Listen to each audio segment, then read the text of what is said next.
Students, welcome to maths calculator. Start करते हैं question number 13 from exercise 5.1।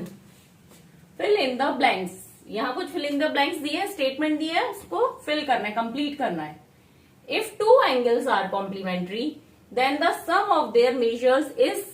अब complementary angle कौन से होते हैं? जिनका सम कितना होता है? 90 डिग्री। तो कोई दो एंगल हैं, अगर उन कॉम्प्लीमेंट्री हैं एक दूसरे के, तो उनका सम 90 डिग्री होगा।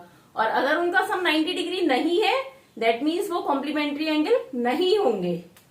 Next, if two angles are supplementary then the sum of their measures is. अब सप्लीमेंट्री कब होते हैं? जब दो एंगल्स का एडिशन 180 डिग्री होता है, तो क्या होता है? वो सप्लीमेंट्री एंगल होंगे। अगर इससे कम या ज्यादा होगा 1 डिग्री भी, तो वो सप्लीमेंट्री नहीं कहलाएंगे। Next, two angles forming a linear pair are. अब दो एंगल जो लीनियर पेयर है, लीनियर पेयर मतलब एक लाइन पे दो एंगल्स हैं, तो ये दोनों मिलके एक लाइन फॉर्म कर रहे हैं और इनका एडिशन क्या होगा? 180 डिग्री भी होगा। तो दैट मीन्स जो भी लीनियर पेयर है वो क्या होगा? सप्लीमेंट्री भी होगा एक दूसरे के।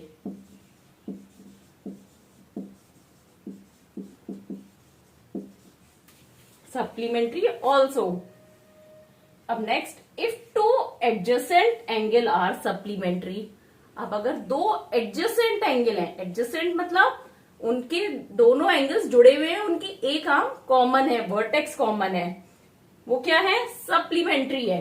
तो अब देखिए, एक एंगल सपोज ये है और ये सप्लीमेंट्री दूसरा एडजेसेंट एंगल होगा, तो एक आर्म ये यूज हुई और ये हो गया, तो क्या बन गया?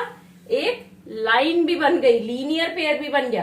क्योंकि सप्लीमेंट्री है तो इनका एडिशन क्या हो गया? 180 डिग्री। तो क्या, अब इस स्टेटमेंट को दोबारा पढ़िए। If two adjacent angle are supplementary they form a linear pair.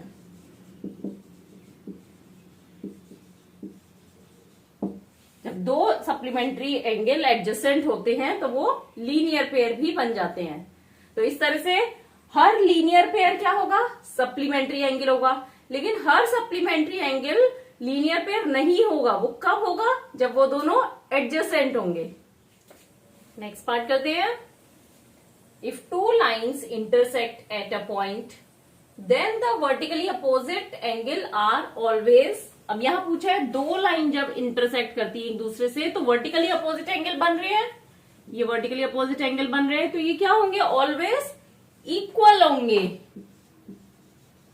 आपको ये सिर्फ स्टेटमेंट समझना है कि क्या सिचुएशन यहाँ पे क्रिएट करी गई है, बस फिर आपको आंसर अपने आप पता चल जाएगा। Next, if two lines intersect at a point. आप फिगर ड्रॉ कर लीजिए। And if one pair of vertically opposite angle are acute angle. जैसे सपोज ये दोनों क्या है? वन पेयर, दो पेयर होंगे ना, एक ये और एक ये, तो एक क्या है? Acute.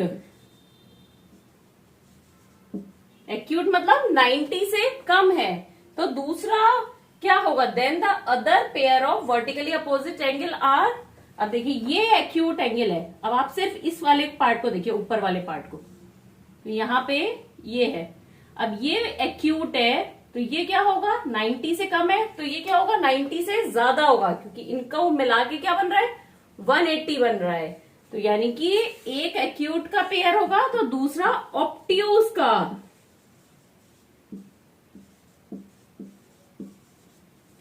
And the other pair of vertically opposite angle are obtuse angles.